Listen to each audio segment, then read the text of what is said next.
welcome to another episode of Sober Superstars.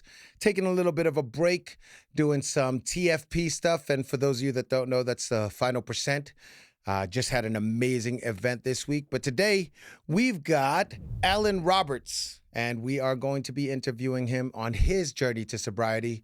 And we're just going to jump right into it. So, Alan, talk to us. How long have you been sober now? Well, totally. So I would say I'm 4 years out of the hospital. And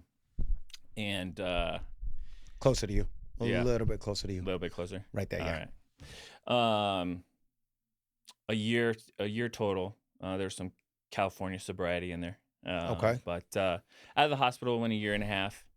Kind of reintroduced alcohol just to see if it was a healthy option, kind of environmental, socially. But then the last year, completely sober. So what clicked it? Because you said 4 years out of the hospital. You would think for most people that's hello, right? But then For you were sure. like after 3 years or so or For 2 years, sure, you're like, yeah. hey, maybe not. Maybe not. I think my journey, I still had questions. I still had questions as to, what is this a forever struggle? Because you hear that in rehabs and in the world. I mean, once you are labeled an addict, that's who you are. So did you feel That's that way? Did you have your forever struggle? What was that looking like in your brain? What were some of the questions?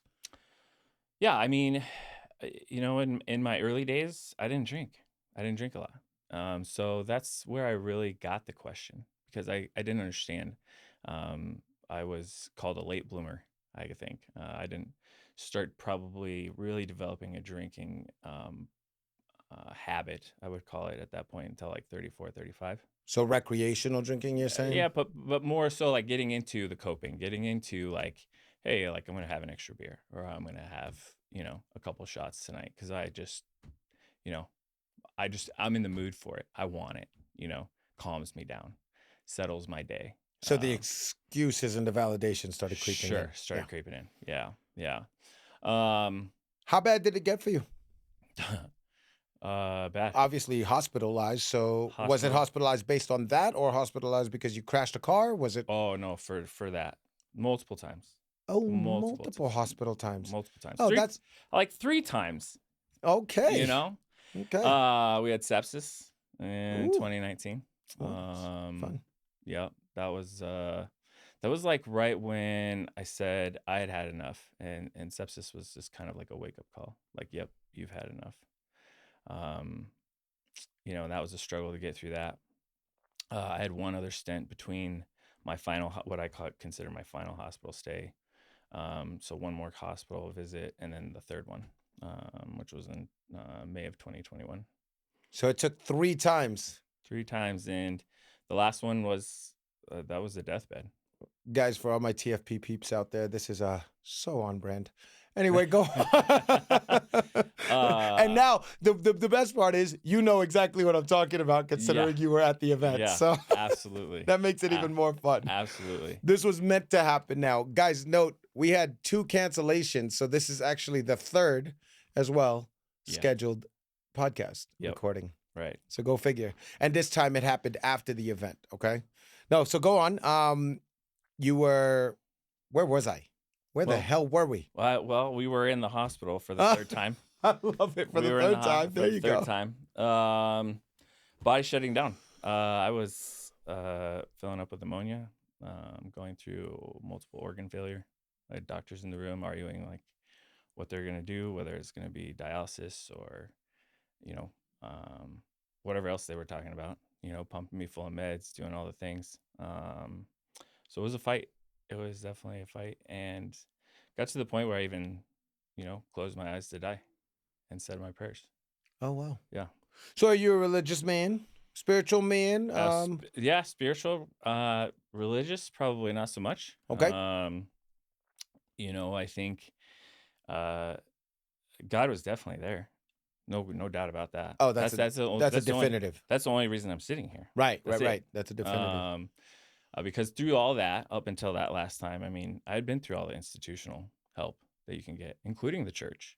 And that's what I talk about when I'm not religious. It's, um, the church. I love, I love that the church tries, but there was definitely some shortcomings. Sorry, I'm trying not Yeah. to laugh at it, but I totally agree. you know, um, and it's one of those things. Like I was told that they didn't have time, that they didn't know how. Right. But you think about it, and that's true. That is true. It's true. And you know what? Actually, more kudos to that church for actually admitting that, Yeah. as opposed to, Right. you know, Right. trying to just conform you into their value system. Right.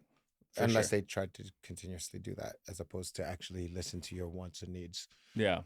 More Yeah. so your needs. So definitely spiritual. I mean, but I learned a lot about my own spirituality in this journey. A lot. I'm a totally different person from before. Obviously, I think that old self, even before the drinking started, totally different from him. There was a true death of the old Alan.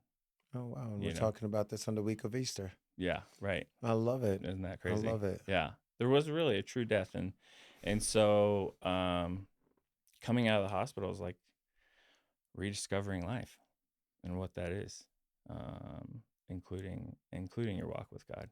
So this journey has been pretty much that. And you're talking about a year deep now into it? Yeah, I would consider all 4 years the journey as far as discovering yourself and seeing where you fit in Got it. and all those things. But a full year in sobriety. For sure, yeah. Do you I even mean, have a date for it, or no? Did you map the date? no, I would say last. Um, let's see, it's January, February. Yeah, about March of Okay. last year. So it's been a year and a month, I would Got it. say. Yeah, I mean, so it was like out of the hospital, I went about a year and a half, zero alcohol. Then I found a doctor with a food program that really helped heal the body. And that was by the grace of God too. I mean, but finding him was instrumental. There's a lot of fasting.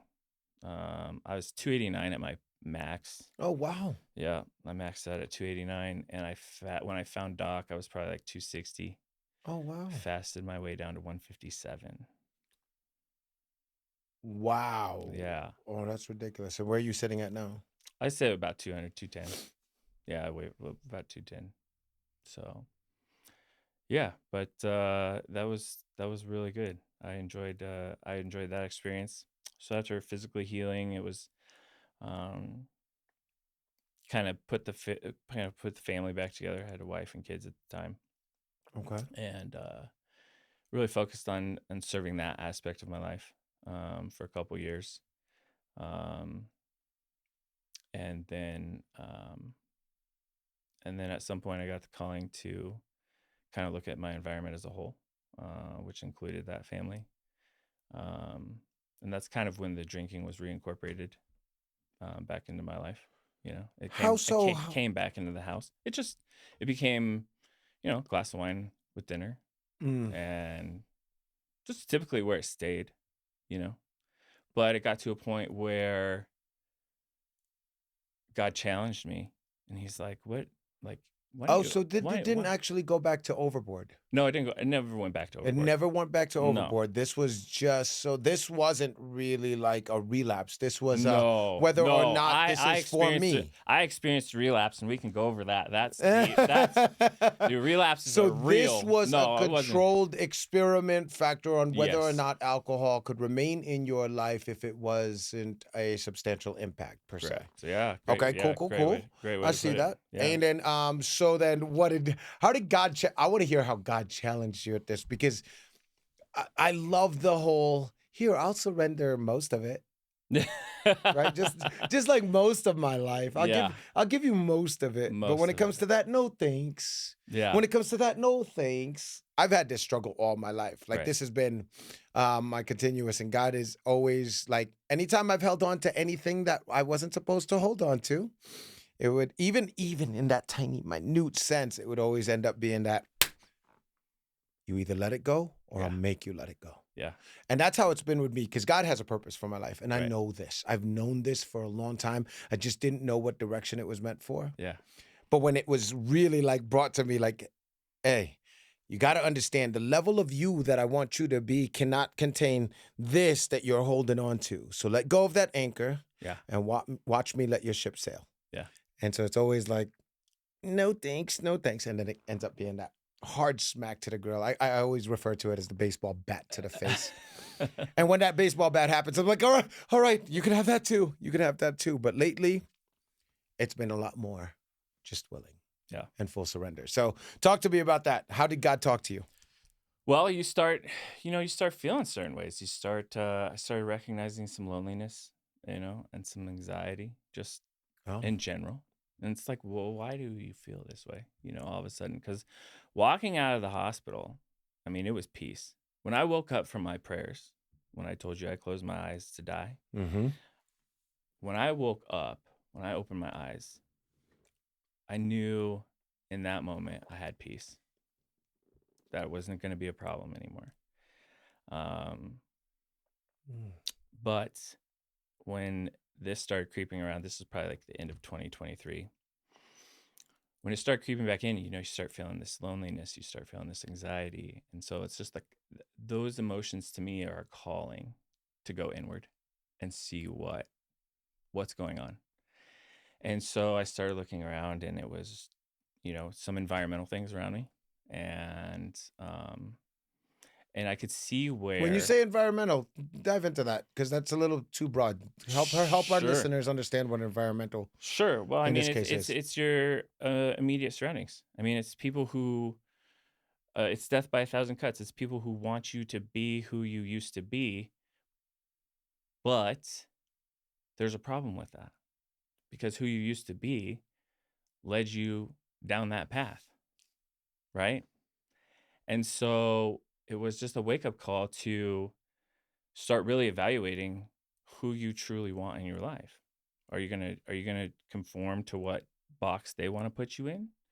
Or are you gonna figure out who you are and what your purpose is, what God has in store for you? Mm-hmm. And are you gonna go that route?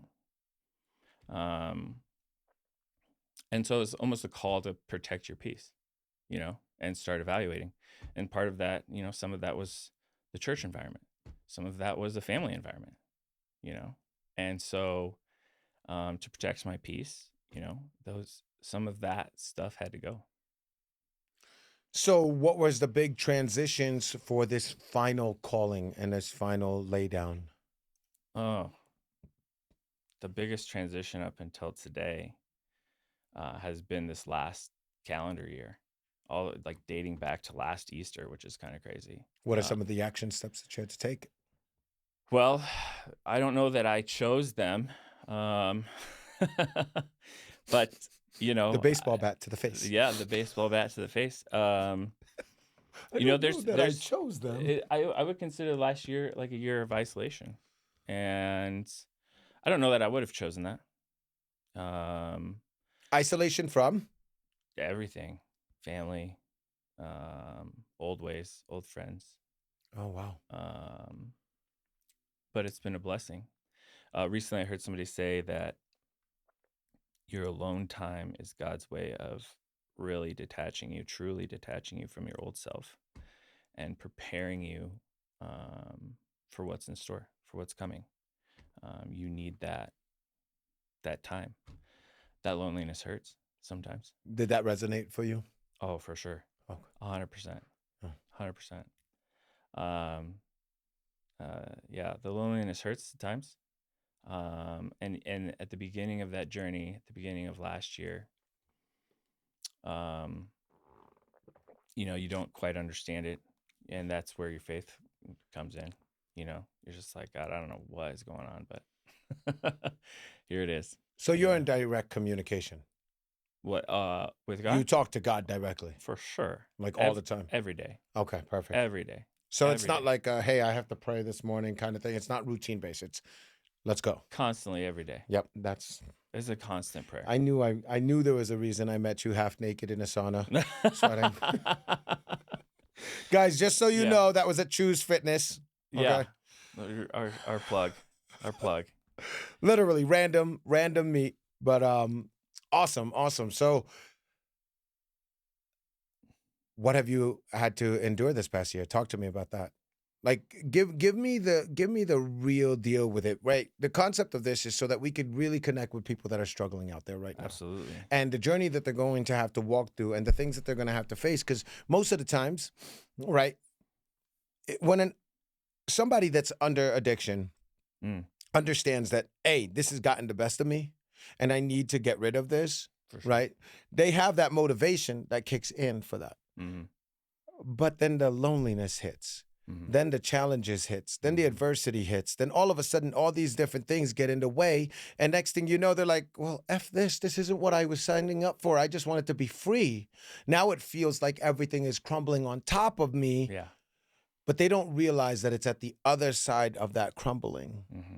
that freedom actually exists. So do me a favor, share me that year, share me the hardships of this year and what brought you out. So give me the darkness, the struggles and everything like that, and then give me the action steps that it actually took for Alan to make it out of those.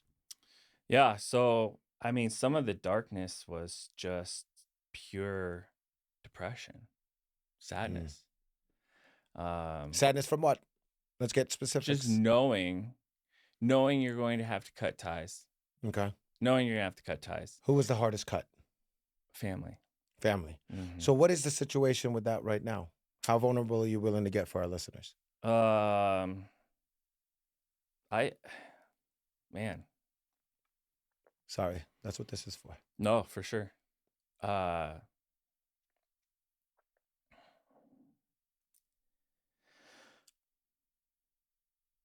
for me, for me personally, it's almost everybody. Name it. I mean, dad, mom, brother, sister. So wait a second, you haven't talked to your dad, mom, brother, sister? Mm, no. Oh fuck. Yeah.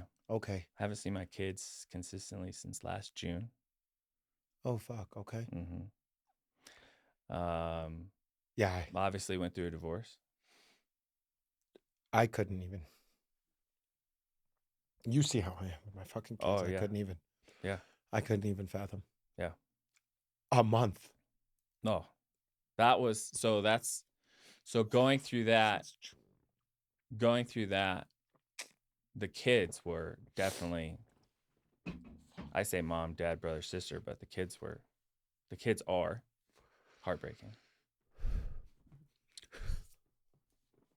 Okay. So how the fuck are you coping with that shit? Because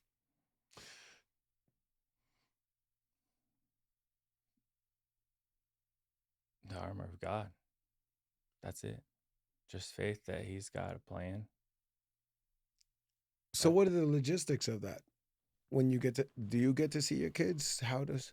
no, during the divorce, I mean, I don't want to get into too much detail just because we still have hope for a day when I do get consistent time with my kids, Okay. equal custody. Okay. But you know, the stereotypes are true as far as divorce and how the system. Divorce is brutal. Yeah, divorce is brutal, Period. but there's some problems with our system when Did it you say comes to that. some? Some, That's put. but specifically talking about the family courts. Right. Um, you know, they buy into victimhood real fast. You know, But was she a victim?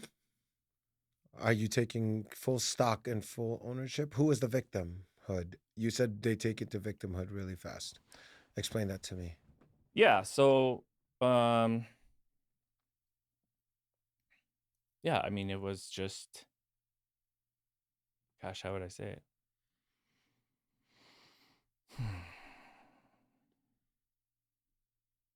I mean, there were blatant lies to the court, Oh. blatant lies. Oh, so you're literally the victim of lies and stuff like that. I mean, specific parent alienation. Yeah, Okay. yeah, yeah, yeah. So, Um, yeah, that's been hard. That's been hard. That's been the struggle this year. So in the balance of it, right? Because you'll have your blatant out lies, Mhm. but with every lie, there's hints of truth to them. Mhm. Have you owned your hints of truth to all those lies? Or are you too caught up in the distraction that they were straight, blatant lies? Uh, I guess you'd have to rephrase that. So I'm think not. of it this way, right? Yeah. Like anytime somebody lies on somebody, Yeah. okay, whether it's something that's so out there Mhm. and it seems like, what the hell are you talking about? That doesn't even exist at all, Yeah. okay? Within that, there is this tiny truth that they're building that from. The crazy Oh, thing is, yeah. there's so much of this that whoever is the accused in this case scenario gets so caught up in this and fails to realize that this was the issue the whole time.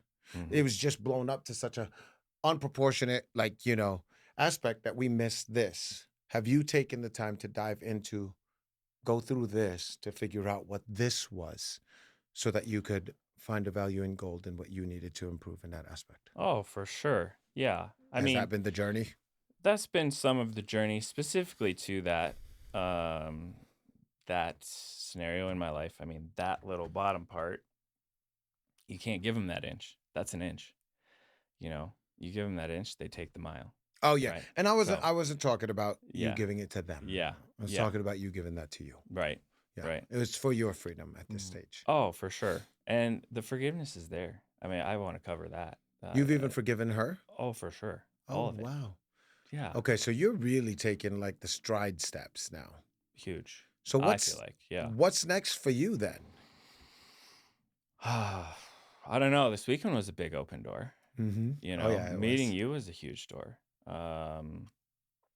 Uh, and so seeing that, and today is a huge step. I mean, getting the message out there, getting the story out there, as far as people being able to overcome this. You know, for those who are out there still dealing with it, Right. it's real. We It's get it, real. right? Um, I got a couple friends right now that are struggling through the injustices of divorce. yeah, Quite a few of them, yeah, actually. yeah, More than a handful. yeah. And it's a rough game. It's a rough And it game. shouldn't be. I mean, it really doesn't have to be, but we Now, do. We do. is Well, is that your mission now then? no, No, you're like, no, no, no, no, not no, even trailing back to no, that. no, So no. then what is Alan's dream? Then what does Alan want to be doing? How does Alan want to go out there and infinitely serve humanity, the people around you, whether it's in a small, close-knit community or it's huge and worldwide and gigantic astronomical dreams, or it's flying out to Mars and making sure civilization continues on. What's your big dreams? Yeah, I think, as it comes up, I think just be there where I can, where I'm called to be. Um, I think we're looking at some fresh times coming up as far as opportunities. Right. Um, and I want to there are some great things that happened during all this, a lot of restaurant experience, there's some real estate experience, there's construction experience. Um, Oh, you mean like as vocations for you? yeah. Okay. Um, so however that serves people, but the main goal would be to um, make sure we're stewarding ourselves well, and for humanity. Because realistically, the whole scenario to me, coming back to it, while I take full responsibility for how I got to that point, what paths led me down there, what choices led me to that point. Um, I think we all need to come to an understanding that um, we're creating these environments for each other. Mm-hmm. We're create Absolutely. we are creating these environments for each other, and so uh, to be a beacon of light for that would be my goal, and to change that where we're taking care of each other and looking out for each other. Yeah. Well, like for example, check this out. The event that you just went to. Mm-hmm. That is I can't even tell you the amount of work that Greg and the team puts in mainly Greg. He's the Mhm. genius behind it. No joke. Like I thought I was smart. Mhm.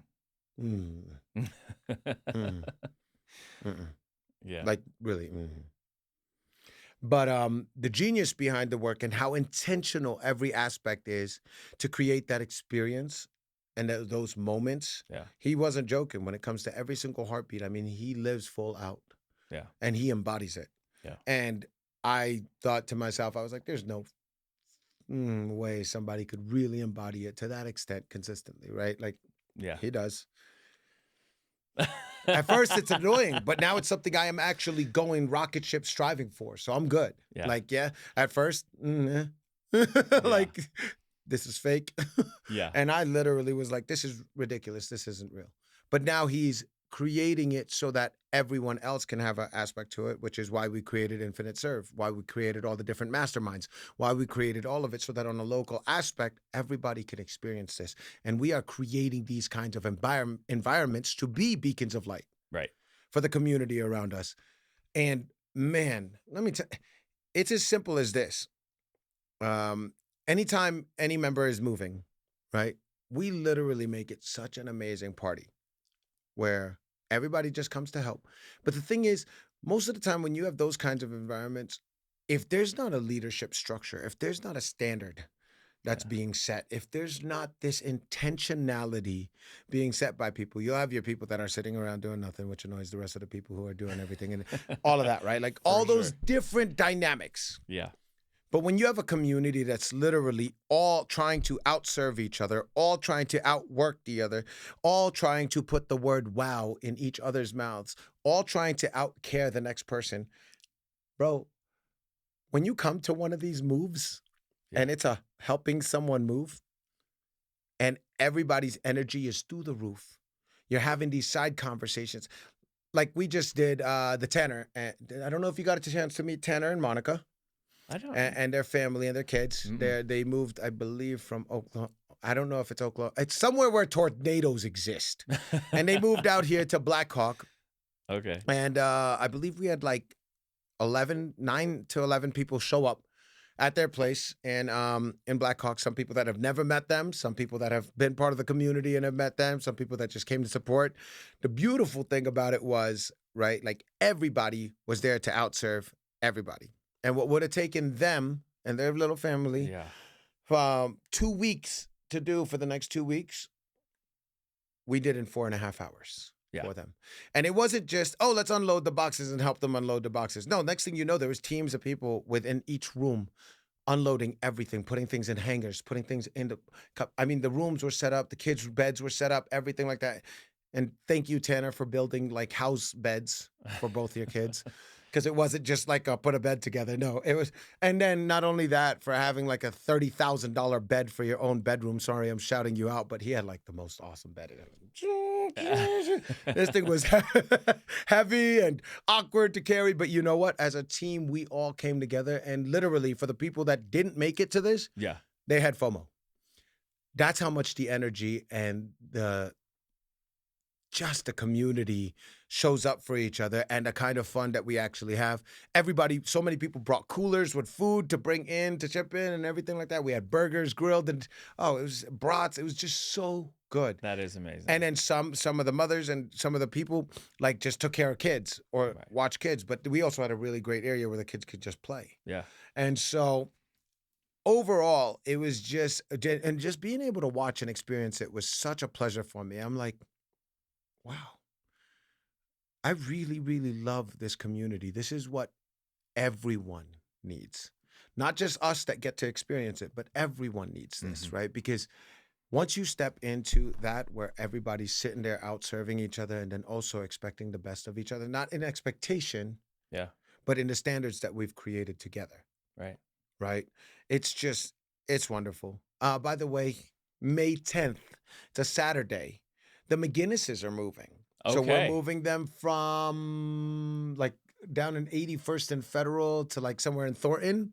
Great. And yeah, they're getting a really nice house. So we're having a fun team move. I'll put you on the calendar if Sat you'd love to Yeah. come. I canceled the workout. I promise you, this will be more fun. Oh, actually, no, hell no. What do you mean kiss?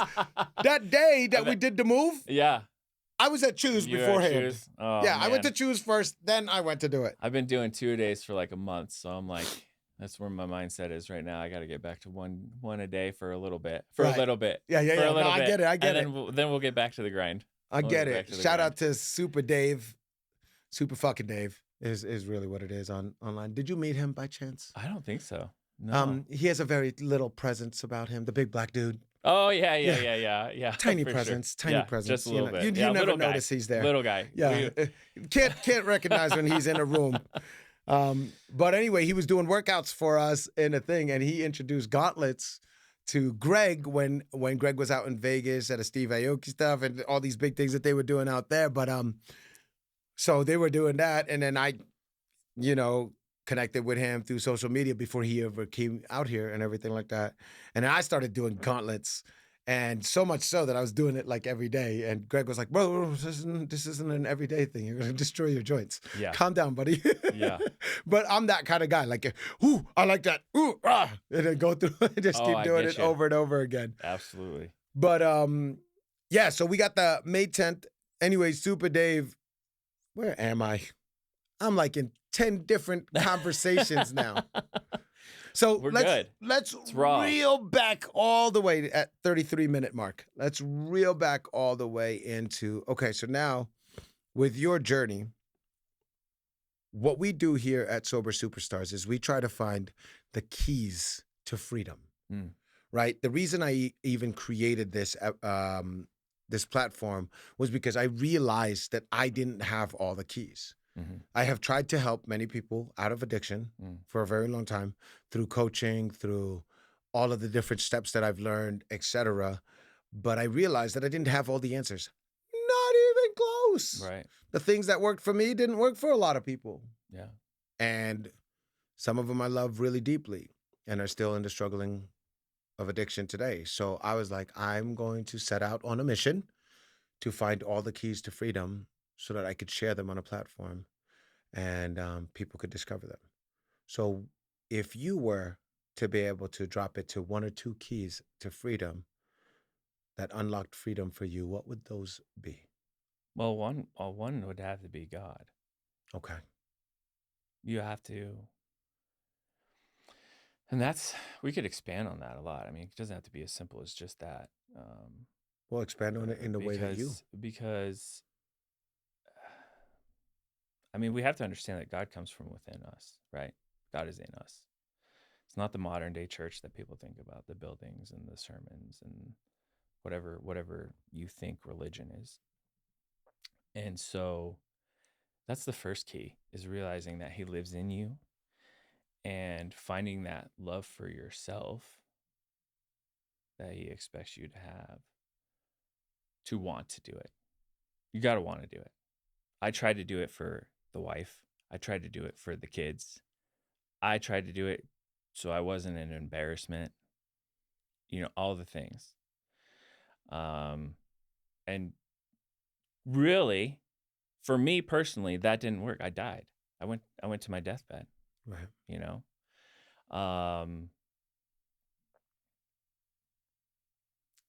I think once you get to that point after the fact, it is strive to and know that you can get to a point where you can have victory. Like, there is a point. It is out there. It's a struggle, but you have to believe that. And that belief comes from within. Well, And you that actually belief is said it. You actually said it in a way that's a little bit deeper than belief. Mhm. And you said it. You have to know. You have to know, for sure. Right. You have It's to so know. much more powerful than just belief. Yeah. When I was going to this is kind of trippy. I remember thinking this.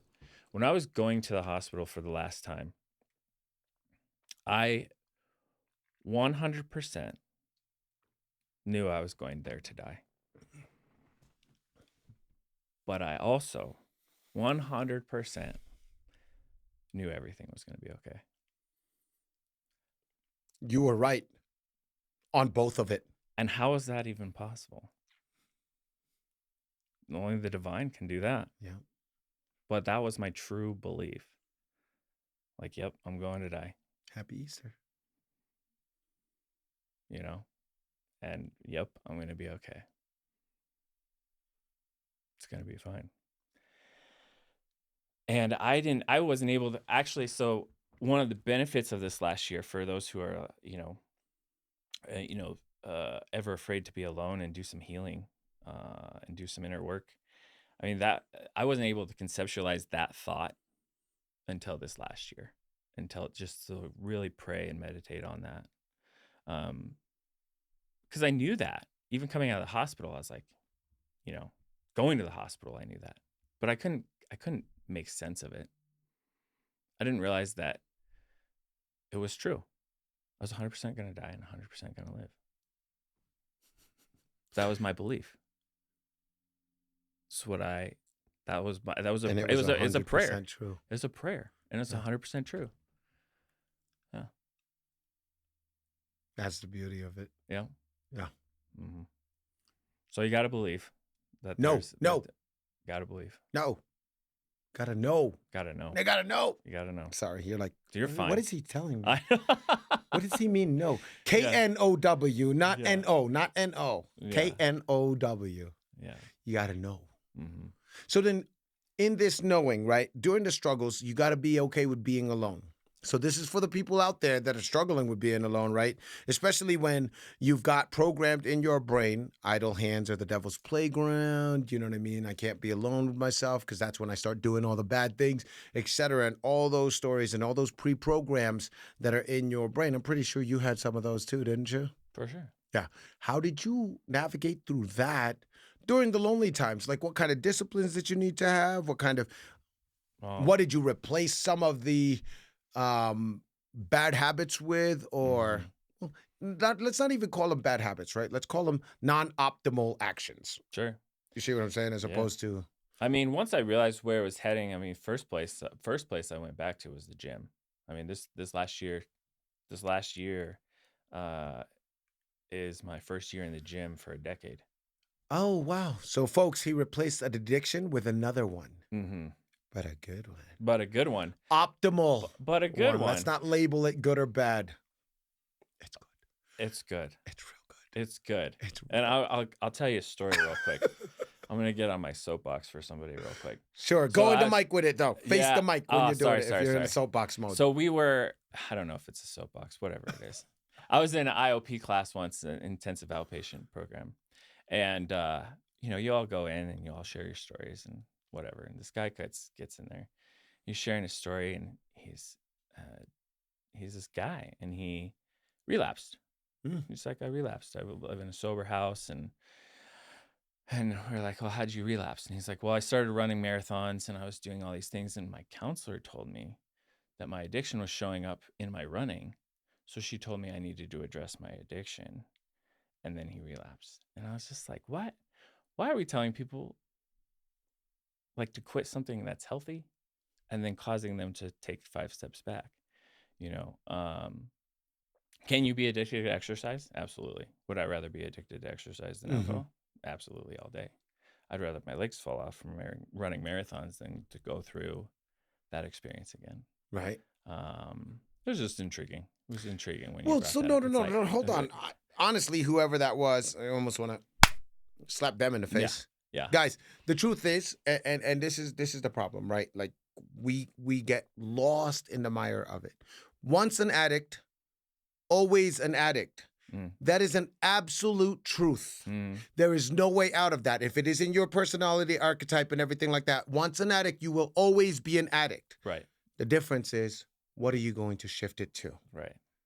Okay. The problem with most people is they think once an addict, always an addict means I'm always going to be addicted to this drug. False. It just means you're always going to be an addict. Now utilize it for something positive. Use it for something impactful. Use it for something with purpose that actually gives impact to the world. Do that. Get so addicted and obsessed with it. Use it for that. Because then that's when addiction all of a sudden becomes freaking awesome. So yeah, the gym. Yeah. Fucking addicted. Yeah. Super addicted. Yeah. I love it. Yeah. You know what I mean? Loving on people, super addicted. Yeah. I love it. Running these community stuff, super addicted. I love it. Speaking on stages, love it. Super addicted. You did great. I'm an absolute thank you. Yeah. I'm Yeah. an absolute addict for it. Yeah. Going crazy and loud, addict for it. Right. Love it.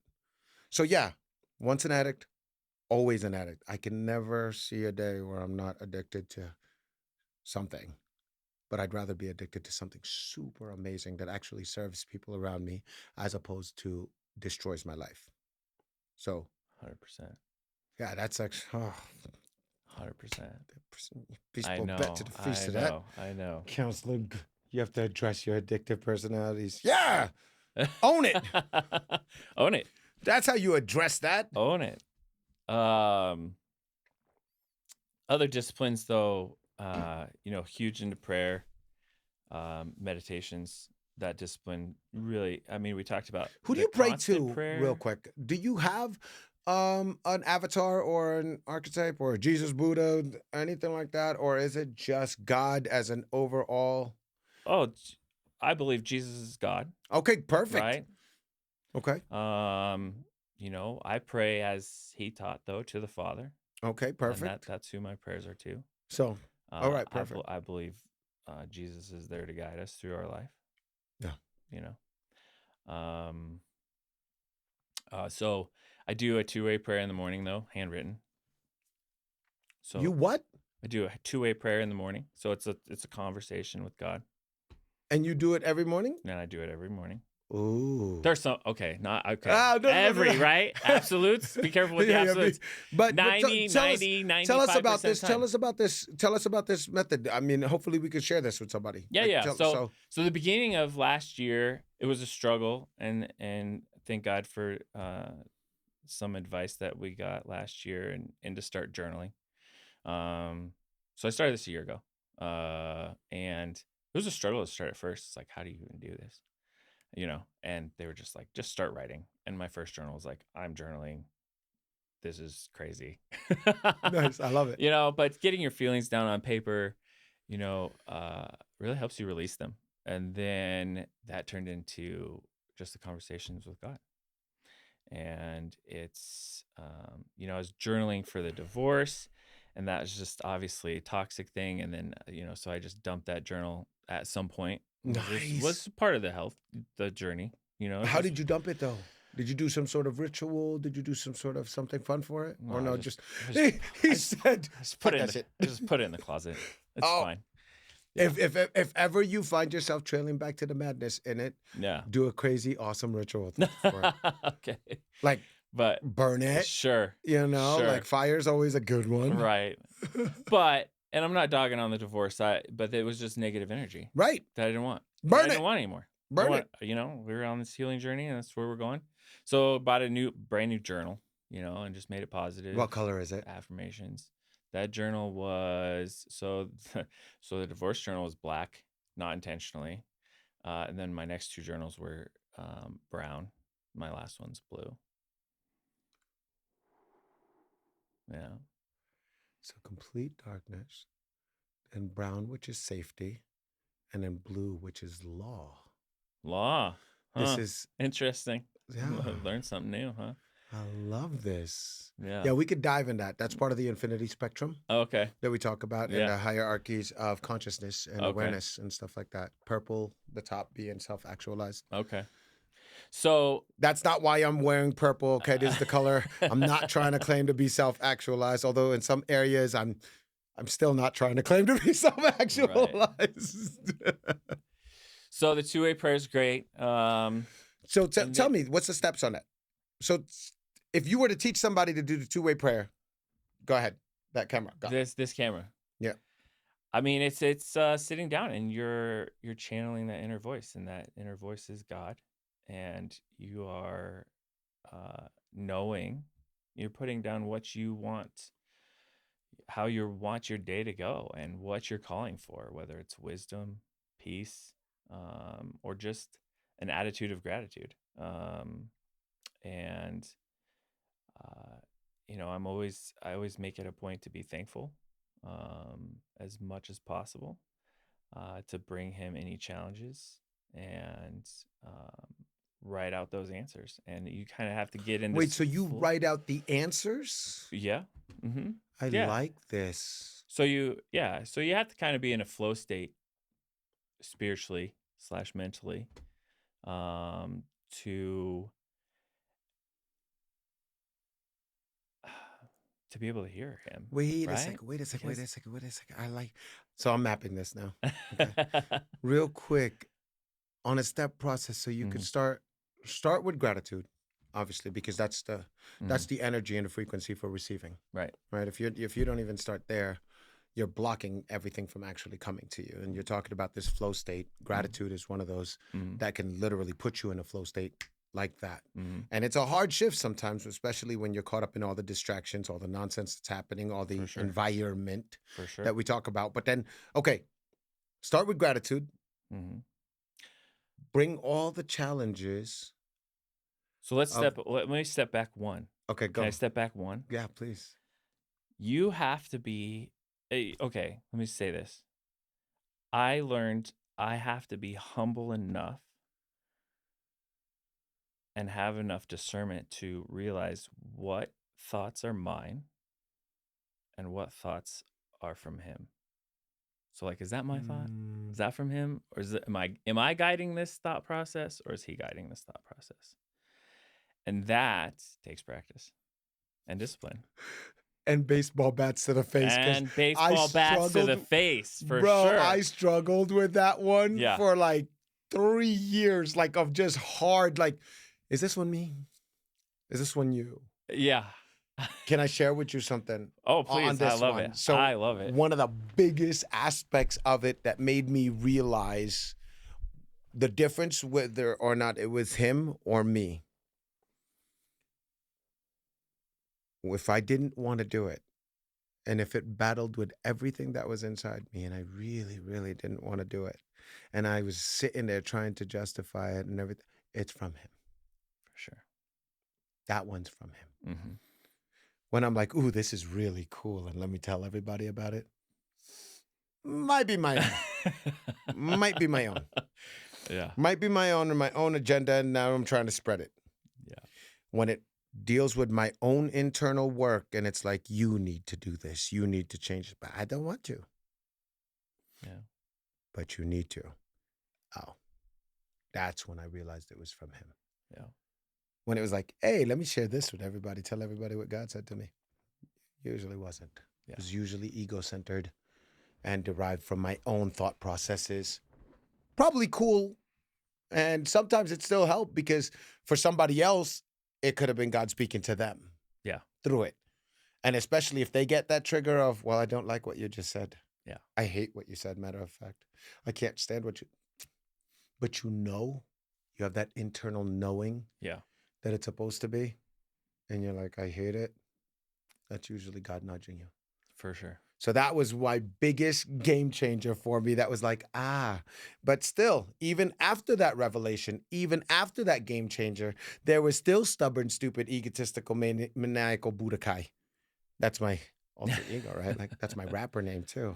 There was that guy, and that's when baseball bat in the face had to come in and be like, hey, if you don't want to humble yourself, I will humble you. Yeah. And the beautiful thing is, I actually love those moments. Yeah. As much as they hurt, I actually love those moments because I know that I'm being loved even in those moments. Yeah. I think my whole experience of addiction, and this is where I really own it, was derived and necessary for my humbling, because I probably could identify as a little self-righteous about drinking in my 20s. Mm. Just kind of like, oh, I don't do that. I don't do that. I'm going to be a police officer. I don't do that. I love the, oh, you want to be self-righteous about something? Yeah. Mm-hmm. Let me Yeah. show you. Careful. Yeah. It's That's just as deadly as the real stuff. Well, biblically, Truly. pride comes before the fall. Mm. That's what that actually signifies. Yeah. That kind of self-righteous attitude. Mm-hmm. It's not pride as in I'm proud of accomplishing something amazing. Yeah. Right? It's that pride. Mm-hmm. It's that self-righteous pride where you are judging or looking down on others. Yeah. That brings you down to where you're focusing. Yeah. So, yeah. Yeah. So yeah, I looked back on it and I was like, you were kind of a little self-righteous about that. And you don't realize until after. Oh no, hindsight I 2020. thought I was just being like, hey, I'm a good example for everybody. I'm the guy who makes sure you get home safe. I'm that guy, And it turns out it was probably a little self-righteous. You were the designated driver. Oh yeah, key guy, designated driver. I wasn't perfect, that's for sure. I Yeah, don't want, there right, were right, some right. days, but it wasn't the debacle that was hell, you know. Yeah, So, but yeah, so I was, I don't know. In some ways, I'm grateful for the journey. I'm grateful for my humility. that's awesome. Can you say that? Can you say you're grateful for your humility? Can you self-claim humility? I'd still be humble, you You know? actually, here's the thing, and that was also another one because Yeah. my cousin, rest in peace, Uh-huh. he's the one that actually was the physical human embodiment of somebody that stepped into place for God to help guide me into sobriety. Him and Travis McGinnis. However, my cousin was unfortunately a bit of a hypocrite in a lot of senses. Mm-hmm. And I used to want to punch him in his throat every time I heard him pray, "Oh God, humble my heart," in such a showy fashion. Sure. It was, it gave me like pangs of nails through my skin Mm. type level. And yeah, and it was something super crazy because he would talk about porn addiction and everything like that. And it ended up being the cause of his divorce because he was addicted to it. Mm-hmm.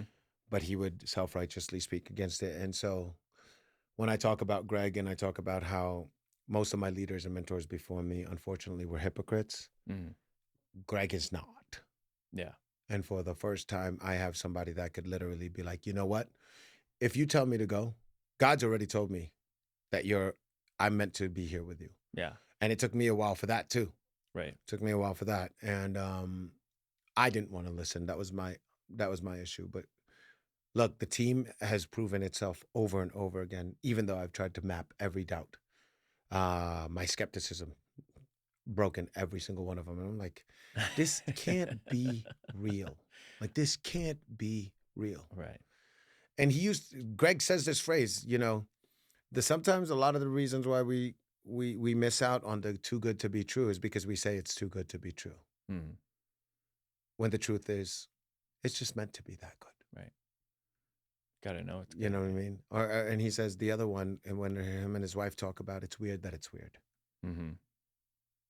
That's sad that it's weird, Mm-hmm. right? Because the way they love each other is freaking amazing. Yeah. And it's so funny because when me and my wife started doing our marriage counseling and stuff like that, there was a part of it that was like, okay, so who in your life, marriage, do you want to embody? Like who out there? And literally the only one that we could put was, oh shit, Greg and Kayla's. Mm-hmm. That's crazy. There's millions and millions of married people around us. Yeah. There was one. Yeah. And me and her just looked at each other like, that's freaking ridiculous. Yeah. That is really sad and ridiculous at the same time. Yeah. But guess what? Me and her are absolutely stepping into it, and we are fucking crushing it. Yeah. Thanks to Craig and Meredith, the Road of Life coaching. Okay. Fucking phenomenal. Yeah. Absolutely phenomenal. Them too is another one. That's another marriage that we would, hell yeah, all Yeah. day long. Yeah. They know how to make fun of the hard shit. They know not make fun of it, like make fun of it. Make Light of into it. fun the hard shit. Yeah. Yeah, like not make fun of. Yeah. Yeah. The phraseology of that one was definitely off. Yeah. I'm not even sure phraseology is a word, but I like It it. is And today. I'm a rapper. It is today. It is Yeah, today. today. I'm a rapper. I'm allowed to. So, last things, because we try to keep this under an hour. Yeah. Last things that you'd like to share to anybody out there that's watching. There might only be 3 There might only be 3 million. 3 million. Man.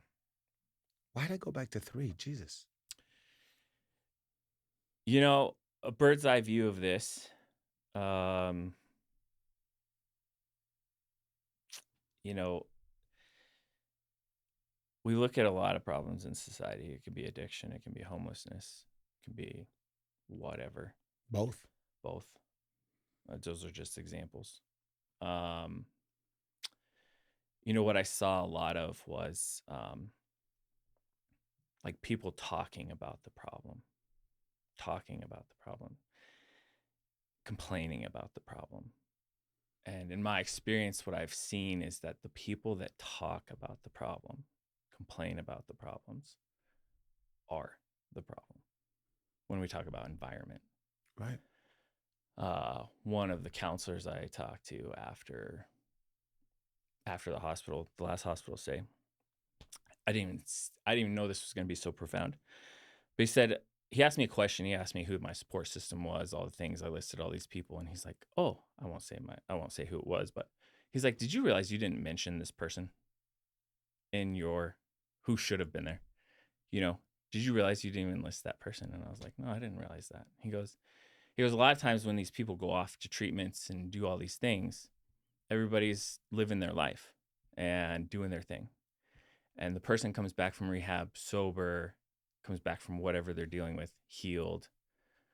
But everyone around them has kept living their life, and they don't think that there's anything that they need to address to help support the community or help support this person.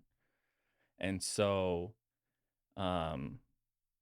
it's real important to, if you're affected by addiction in any way, whether you're directly affected or whether it's somebody to help take on some of that responsibility. And that's part of the community I think we talk about, that we've been talking about for the last month, me and you. Wow. Mm. That's super awesome. Yeah. Well, Alan, I really thank you for coming on to this podcast and sharing some of your stuff. Guys, for everybody out there that's watching, if you know anybody that's struggling with addiction, or if you have friends that are trying to cope or handle or manage loved ones that are struggling through addiction, do me a favor, share this with them. If you found value in it, share that with them. Talk about it, share it to anybody out there. We're just hoping that one person hears it, and if that one person gets affected by it in a positive way, then we are doing our part in helping out. So God bless everybody out there. Thank you so much for taking the time to watch this. And again, I thank you so much for coming on to this podcast. Absolutely. And you're coming to the move, yes? Amen. Let's go. I almost wanted to say amen. I think that's what actually threw me off. It almost sounded like it was a prayer at the end of there. Now we do it. Nothing is impossible.